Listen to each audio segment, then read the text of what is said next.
Bienvenidos y bienvenidas a Inventando la Rueda, el podcast sobre innovación del equipo de investigación en economía y gestión de la innovación de la Universidad Autónoma de Madrid. Hoy, en este nuevo episodio de la segunda temporada, analizaremos otro caso de éxito en emprendimiento Deep Tech, en concreto el caso de EUTEC, empresa especializada en el desarrollo de sistemas no tripulados. Nos acompaña César Martínez, CEO de EUTEC, técnico aeronáutico, licenciado en Física y doctor en Radiocomunicaciones, con más de 20 años de experiencia trabajando en el Instituto de Investigación de Defensa, INTA, como ingeniero de sistemas, director de proyectos y jefe del área de Ingeniería de Sistemas en el Departamento de Programas Espaciales. Bienvenido, César. Gracias, buenas tardes. Buenas tardes. EUTEC es una empresa líder en el sector de vehículos de superficie no tripulados. ¿Podrías contarnos un poquito más en detalle qué significa esto, qué tipo de tecnologías desarrolláis, qué tipo de productos? Sí, lo que nosotros hacemos es desarrollar tecnologías que capacitan una embarcación para ser manejada por control remoto o de forma totalmente autónoma. Nosotros no somos un astillero, no fabricamos el barco, pero sí que hacemos toda la integración del sistema. Lo que hacemos fundamentalmente es electrónica y software embarcado, hacemos también la estación de control y montamos el enlace de comunicaciones. Y al final lo que hacemos es comercializar el sistema completo. Le integramos, le ensayamos y también le operamos. Entonces entiendo por lo que comentas que estáis más enfocados en el sector del navío. Naval, sí. Naval. O sea, nosotros nos iniciamos sobre todo con embarcaciones no tripuladas, y porque vimos ahí un nicho de mercado, que no había muchas empresas haciendo este tipo de sistemas, y hacia ahí enfocamos un poco todos nuestros desarrollos. ¿Podrías contarnos un poquito la historia de EUTEC? Sí, ¿Quiénes bueno, sois? ¿Cómo sí, surge? un poco lo que te comentaba. Nosotros somos 4 fundadores. Ahí sí que tenemos paridad, la verdad, somos 2 hombres y 2 mujeres. Mi compañero Eduardo estaba también conmigo en el INTA y tenemos experiencia en el ámbito tecnológico, llevamos muchos años trabajando, y decidimos constituir una empresa y apostamos por esto porque sobre todo el mundo de los drones estaba muy saturado, había mucha empresa ya, y vimos que aquí había cierto nicho de mercado. Y el mercado es cierto que no estaba maduro en ese momento, porque el sector marítimo pues es un poquito más perezoso, ¿no?, a la hora de implementar tecnologías, y bueno, hemos estado desarrollando tecnologías para estar muy bien posicionados cuando el mercado empezara a moverse, que es justo en el momento en el que estamos ahora mismo. ¿Y en qué momento se funda o cómo es un poquito todo Fue ese en proceso? 2016. Y bueno, como digo, la fundamos, empezamos a trabajar, a hacer cosas, a buscar apoyos, a empezar a hacer los primeros desarrollos, sobre todo a fabricar el primer prototipo. Es muy importante en este tipo de tecnologías, cuando vas a hablar con un usuario, enseñarle el sistema, porque si no es difícil verlo, ¿no?, sobre todo, como digo, en el sector marítimo. Entonces, era muy importante, y a los 7 meses teníamos un prototipo navegando ya en un pantano por aquí cerca de Madrid, y pudimos hacer las primeras demos con usuarios, y a partir de ahí pues empezamos a meternos mucho en las necesidades del usuario e ir mejorando el sistema para cubrirlas. Acabas de comentar que el prototipo lo probasteis en un pantano. ¿Puedes contarnos un poquito los detalles que para ti son completamente del día a día, pero probablemente para todos nosotros son... ¿Qué especificidades tiene el sector? Bueno, la verdad es que lo que logramos fue, logramos el apoyo de un par de empresas importantes, de un astillero español que se llama Narval, que está en Vigo, y de una empresa que se llama Tourón, que está aquí en Madrid, que comercializa motores, y nos dieron apoyo para montar este primer prototipo. Entonces nos aportaron la embarcación, nos aportaron el motor, nosotros desarrollamos todas las tecnologías, toda la electrónica, y como digo, a los 6 meses nos cogimos los trastos, nos fuimos al pantano de San Juan, empezamos a navegar, a hacer las primeras pruebas y demás, y a partir de ahí ya pudimos empezar a montar demos, porque en este tipo de tecnologías es muy importante, como digo, traer al usuario, que lo vea, que vea cómo funciona, y a partir de ahí es cuando se puede definir muchísimo mejor todo lo que son los requisitos y las capacidades del sistema. Eso fue lo que hicimos, y hemos estado desde entonces pues desarrollando tecnologías y sobre todo haciendo muchas demostraciones y participando en muchos ejercicios reales de navegación. ¿Y cuáles serían los usuarios, los clientes que actualmente con los que trabajáis? Sí, la verdad es que las aplicaciones son muy variadas. Nosotros normalmente distinguimos entre aplicaciones de ámbito defensa, seguridad y aplicaciones civiles. En aplicaciones civiles todo lo que tiene que ver con medio ambiente, todo lo que tiene que ver también con apoyo humanitario, todo el tema de la inmigración en el mar, que están muriendo gente, pues, he oído cifras escalofriantes, todo eso puede ayudar. ¿Por qué? Porque las características de un sistema naval no tripulado son, sobre todo, hay dos principales, es la persistencia en la operación. Podemos estar navegando, si tenemos que cubrir una zona grande, pues navegando permanentemente, porque tenemos a la tripulación en una oficina, manejándolo a distancia o supervisándolo, y no tienen que estar subidos en el barco. Y luego la protección para la propia tripulación. Si estamos en un ambiente contaminado, por ejemplo, o en un ambiente que el estado de la mar es muy malo, ¿no? Pues tenemos a las tripulaciones a salvo. Entonces, en función de esas aplicaciones, el usuario fundamentalmente es un usuario gubernamental. Puede ser autoridades portuarias, puede ser entidades de salvamento marítimo, pueden ser ministerios de defensa también, fuerzas policiales, guardacostas, hay multitud de aplicaciones. Y luego también entidades que tienen competencias en el ámbito medioambiental, porque ese es un componente muy importante, porque son sistemas que, como los podemos integrar diversos sensores, pues podemos estar permanentemente tomando datos y enviando esos datos en tiempo real a una estación de control remota. Y en ese sentido has comentado que al principio fue fundamental el apoyo, ¿no?, de una serie de socios industriales en el desarrollo del prototipo. No sé si a día de hoy tenéis más socios industriales o también has mencionado la importancia del sector público, ¿no? ¿Qué rol ha jugado también la compra pública en esos inicios? Al final, nosotros sí que realizamos la primera venta a una entidad pública, que fue Plocan, la Plataforma Oceánica de Canarias, que es una entidad de investigación oceánica, y entonces, al final, el sector público es el que tira de nosotros realmente, porque el cliente final, como digo, es público, ¿no?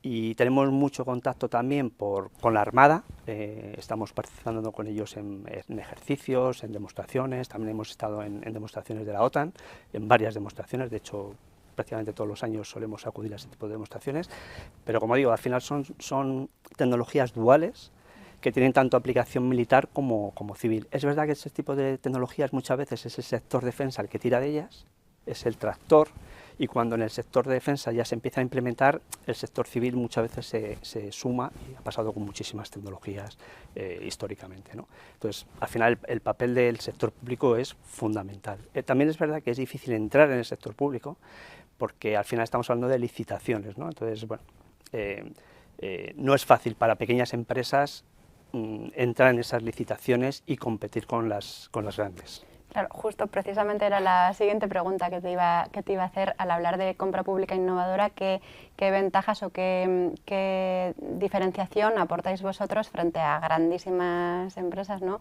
competidoras para poder ganar esas licitaciones? Sí. ¿O cómo funcionan? Que quizá no... Bueno, en cuanto a las licitaciones, uno de los principales problemas con el que se enfrenta una pequeña empresa es el tema del volumen de negocio, porque es una pescadilla que se muerde la cola. Tú quieres optar a una licitación, vamos a suponer 1 millón de euros, entonces te piden que tengas un volumen de negocio o de 1 millón de euros o de un porcentaje. Entonces, claro, como no has conseguido vender, pues no puedes entrar en la rueda.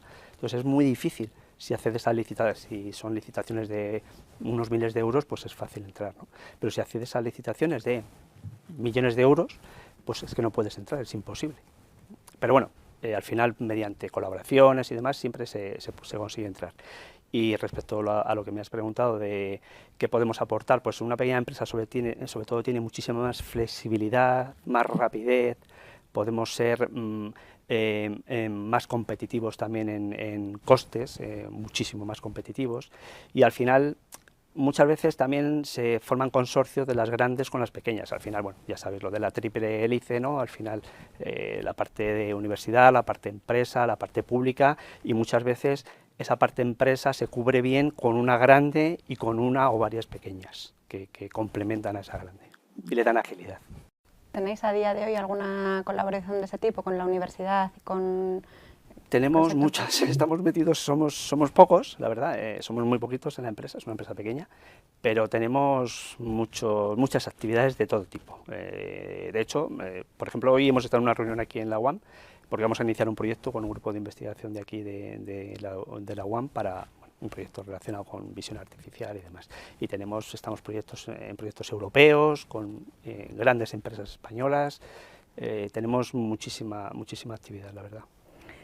Porque de hecho estáis ubicados en el Parque Científico de Madrid. ¿Qué tipo de ventajas os ha dado estar localizados aquí en el campus? Sí, la verdad es que estamos ahí desde el principio. Nosotros formamos al principio parte del programa de SABIC, que es un programa de ayuda también de incubación de empresas de la Agencia Espacial Europea, y uno de los sitios que tiene para estar era aquí, en el PCM, y estamos desde el principio, desde que nos fundamos, desde 2016. Y bueno, la verdad es que nos han ayudado mucho porque te da muchísima visibilidad, sobre todo en la parte de comunicación, nos han dado también muchísimo apoyo, de acceso y contactos institucionales, entonces bueno, la verdad es que estamos bastante contentos y como digo, llevamos ahí los 8 años de vida que llevamos. Has comentado que si he entendido bien, que una de esas colaboraciones que acabáis de firmar con investigadores de la Autónoma está relacionada con algo de tecnología, visión artificial. ¿Puedes decirnos más tipologías de tecnologías concretas que necesitáis desarrollar en vuestro ámbito? Porque has dicho que habéis desarrollado un montón de tecnologías, ¿no? ¿Puedes darnos más ejemplos? Sí, o sea, nosotros lo que hemos hecho en estos años es desarrollar tecnologías propias. O sea, en principio, como política que tenemos, es intentar no depender de terceros en la medida que se pueda, ¿no? Y a lo mejor tardar un poquito más en el desarrollo, pero que sea un desarrollo propio para tener nosotros, digamos, el control y la capacidad, sobre todo, de introducir cambios. Eso es lo más importante. Si tú vas a un cliente, le ofreces un producto y el cliente quiere cambiar algo de ese producto, si tú tienes ese control, pues es muy fácil hacerlo. Si no lo tienes, pues dependes de terceros, con lo cual ahí la cosa se complica. Pero bueno, como digo, todo lo que tiene que ver con inteligencia artificial, reconocimiento de imágenes, fusión de sensores, comunicaciones, todo eso está englobado en todas las tecnologías que hacemos nosotros. Y en términos de patentes,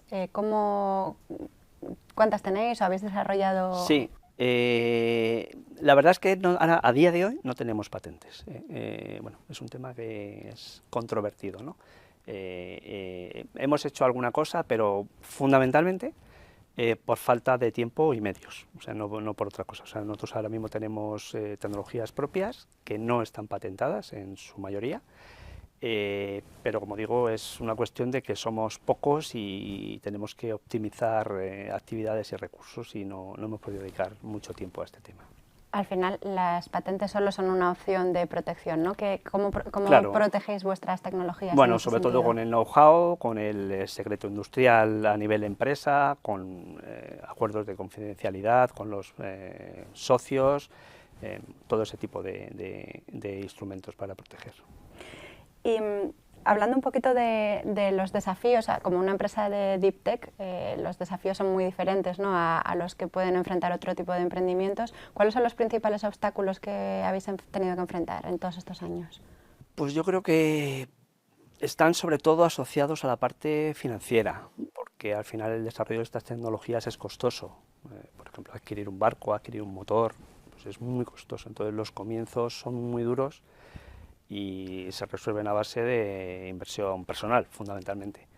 Y bueno, eso es un poco lo más difícil. Luego todo, por ejemplo en nuestro caso, toda la logística asociada a lo que hacemos, pues también es compleja. No es lo mismo pues mover un dron que puede ir en una maleta, un dron aéreo, que mover un barco de 7 metros, que requiere una gran complejidad y al final hay un componente financiero ahí importante. Entonces eso quizás sea lo más dificultoso. Cada vez que queremos hacer una prueba y tenemos que irnos al mar, pues el gasto es importante. Entonces y necesitas pues eso, transportes, coordinar muchas cosas y es complejo. O sea, no se hace de un día para otro hacer una prueba y demás. Es una cosa que requiere tiempo y dedicación y, como digo, recursos financieros. ¿Y cómo habéis solventado esa dificultad? ¿Qué inversores? No, nosotros somos los socios, estamos aguantando el tipo como podemos. Bueno, nuestra idea era un poco crear valor en la empresa y bueno, estamos abiertos a que alguien hable con nosotros, pero no estamos haciendo una búsqueda activa de financiación, porque bueno, como digo, tenemos muchas actividades, muchos proyectos de I+D a nivel europeo, nacional y bueno, ahora no tenemos una necesidad así grande de esa inversión financiera. O sea que en ese sentido incluso podrías aconsejar a los emprendedores que no necesariamente esperen a obtener inversión para arrancar, ¿o qué consejo podrías dar? Yo lo que le aconsejo, bueno, a los emprendedores, a todo el mundo le aconsejo que emprenda, eso para empezar, porque hay muchas oportunidades, hay muchas ideas, hay que cometer errores, o sea, tampoco tiene que dar miedo montar algo y que no vaya bien, porque de todo se aprende. Y bueno, a mi modo de ver, lo que hay que hacer es intentar generar valor antes de permitir que entren inversores. Pero bueno, eso es un poco, es mi visión, ¿no? Es personal. Hay que intentar tirar todo lo que se pueda, crear cuanto más valor mejor, para, bueno, para que la empresa al final tenga un coste mayor a la hora de que entre un inversor. Y en términos de talento, que has comentado que sois 4 socios, paritario, además en términos de género, ¿hay más trabajadores en la empresa? ¿O cómo? Sí, nosotros tenemos ahora mismo 7 trabajadores y desafortunadamente debo decir que son trabajadores, porque es muy complicado en este sector encontrar mujeres y encontrar mujeres que encajen y encontrar mujeres que una vez encajen les interese el puesto. O sea, nosotros hemos hecho múltiples entrevistas, intentamos priorizar un poco porque creemos firmemente, ¿no?, en el tema de la paridad, pero muy complicado, es que es prácticamente imposible. En nuestro caso está siendo totalmente imposible. Ya más allá del tema de la paridad, ¿no? Hemos hablado en distintas ocasiones de la dificultad que es el propio acceso al talento en el Deep Tech. ¿Qué echáis en falta? ¿Dónde creéis que está el problema? ¿En la universidad, en la educación, en la cultura emprendedora? No sabría decir, yo creo que está en la sociedad en su conjunto. Es complicado encontrar, nos está costando mucho encontrar gente, bueno, pues por una parte con la formación y también con el compromiso, porque al final en las pequeñas empresas más que sobre todo se pide compromiso, ¿no? No es lo mismo entrar en una empresa grande que, bueno, queda un poco más diluido todo, pero una empresa pequeña, pues claro, al final entra una persona y es el 10% de la empresa o el 20%, entonces claro, ese compromiso es muy importante. Y bueno, no siempre es fácil, porque muchas veces igual es una decisión personal que cada uno toma la que quiere, ¿no? Pero bueno, la gente tiende un poco más a las empresas grandes, que yo lo entiendo, que bueno, parece que te ofrecen más a largo plazo, más estabilidad y demás. Y bueno, por ejemplo, yo soy ingeniero aeronáutico y el que hace aeronáutico pues quiere hacer aviones y el que hace navales pues quiere hacer barcos, ¿no? Entonces, bueno, eso luego no es tan fácil, esa salida profesional que todos tenemos ahí un poco idílica cuando estamos estudiando, y es lo que buscamos. Y bueno, yo creo que hay otras opciones que a lo mejor no son hacer aviones o hacer barcos, pero tienen unas tecnologías muy interesantes que están directa o indirectamente relacionadas con esos sectores y pueden también ayudar a desarrollar la profesión, ¿no?, de cada uno. En ese sentido, también para hacer un poco de llamamiento para que la gente entienda qué tipo de trabajo hacéis en el día a día, en la práctica, ¿podrías decirnos en qué consiste un día normal de trabajo en UTE? Una locura, porque hay muchísimas actividades. O sea, nosotros por una parte sí que podríamos enfocar aquí como 2 partes, ¿no? Hay una parte de diseño, entonces tenemos una serie de gente que hace diseño electrónico y software, para lo que he comentado, toda la electrónica embarcada, o sea, todo lo que nosotros llamamos capacidades no tripuladas. Es toda la electrónica y software que hace que una embarcación pueda navegar de forma autónoma. Eso es una parte, entonces ahí pues hablamos de diseño electrónico, de software y bueno, estar pegándose con esas cosas. Y luego tenemos otro grupo de gente que está más en proyectos, estamos en proyectos sobre todo de ámbito europeo, en consorcios grandes, y bueno, pues hay ese otro tipo de trabajo que es más ingeniería de sistemas, es ingeniería de alto nivel, definición de requisitos, de interfaces, de requisitos de alto nivel. Son como 2 aspectos de un proyecto, que primero está todo lo que es alto nivel y luego todo lo que es más diseño y desarrollo. Y esos son un poco, y bueno, luego aparte pues múltiples actividades de gestión. Pero como digo, como somos pocos, pues estamos, y luego hacemos bastantes demostraciones, bastantes navegaciones, con lo cual en un momento dado nos tenemos que coger los trastos e irnos donde sea, o a una exposición, o que nos pueden invitar, o que decidimos ir nosotros, pues nos cogemos los trastos y nos vamos donde sea, con el barco o con lo que haya que llevar. Sé que no estaba en el guión, pero bueno, no sé si te importa contarnos alguna peculiaridad o que tenga el sector al final de las tecnologías de doble uso, ¿no? Nos has comentado que es en el que se puede encajar lo que hacéis. ¿Qué retos tiene? ¿Qué cosas diferentes Bueno, al resto de sectores? Sí, te cuento alguna cosa que no la he dicho claramente y yo creo que también es importante. O sea, nosotros empezamos haciendo embarcaciones no tripuladas y lo que ha pasado es que cuando esas tecnologías las hemos tenido suficientemente maduras, pues lo que estamos haciendo es usar esas tecnologías en otro tipo de sistemas. Entonces, ahora mismo estamos con vehículos terrestres no tripulados. No estamos hablando de vehículos turismos, se llaman UGV, se llaman Man Ground Vehicle en inglés, y son vehículos terrestres no tripulados. Que aplicaciones, pues igual, pues nosotros ahora mismo estamos acabando de desarrollar un proyecto financiado por el CEDETI, por cierto, y este sería para aplicaciones duales. Un poco te decía esto porque va en relación con tu pregunta, y sería un vehículo que se puede usar tanto para ámbito de defensa o seguridad, o se puede usar, por ejemplo, para aplicaciones agrícolas, para aplicaciones forestales. Por ejemplo, hay un incendio, pues tú ese vehículo le acercas, lleva unas cámaras, puede llevar unos cañones de estos contra incendios. Entonces, bueno, al final son sistemas que ayudan, no resuelven totalmente los problemas, evidentemente, eso es complicado, pero sí que ayudan y sobre todo evitan ese riesgo a las personas, que eso es bastante importante.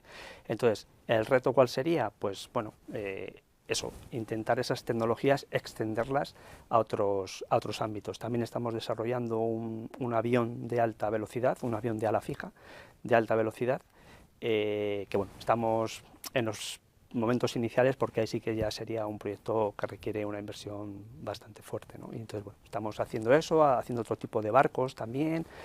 Estamos intentando también, dentro de todo lo que tiene que ver con sistemas no tripulados, pero no centrarnos solo en las embarcaciones, sino extender un poquito más el abanico a otro tipo de vehículos.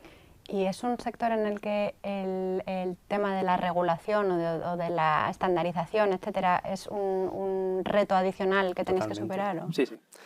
Bueno, ha pasado con los drones aéreos, que más o menos ahora mismo todo el mundo lo tiene asumido y hay una fuerte regulación que limita mucho el uso. En el sector marítimo es el gran reto, evidentemente.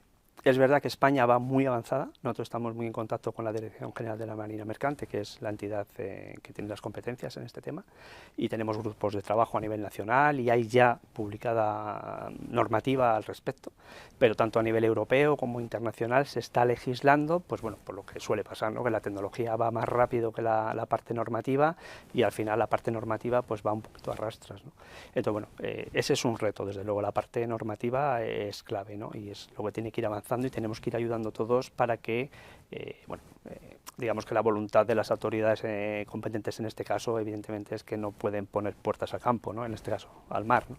Entonces, bueno, esto hay que regularlo y hay que regularlo ya para que se puedan operar este tipo de embarcaciones. En ese sentido, claro, dices que la tecnología muchas veces avanza más rápido que la regulación. O sea, lo importante ahí es que empresas como UTEC o punteras estén en esas mesas de negociación de la regulación, ¿o cómo hay que hacer Sí, esto? sí, sí, eso es lo más importante y de hecho se cuenta con nosotros. O sea, como digo, hay un grupo de trabajo ahora mismo constituido en España de hace varios años en el que estamos y todo el que tiene algo que decir en este asunto, y cada uno pues va aportando y se está poco a poco desarrollando esa legislación y actualizándola, porque al final se hace una legislación en 2019 y a los 3 años hay que modificarla porque esto avanza a toda prisa.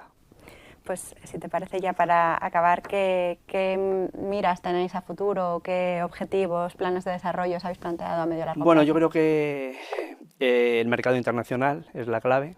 Al final es un mercado global. En España la verdad es que, bueno, un poco los usuarios potenciales ya tenemos contacto con ellos y luego en el mercado internacional y como digo, ahora mismo el mercado está, pues eso, a punto de eclosionar, ¿no?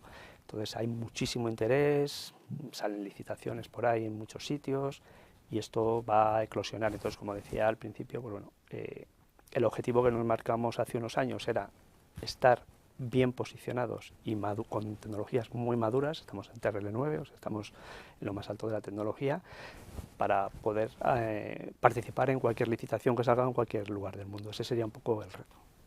Pues mucha suerte y muchas gracias Gracias. por haber venido. Hasta la siguiente entrevista.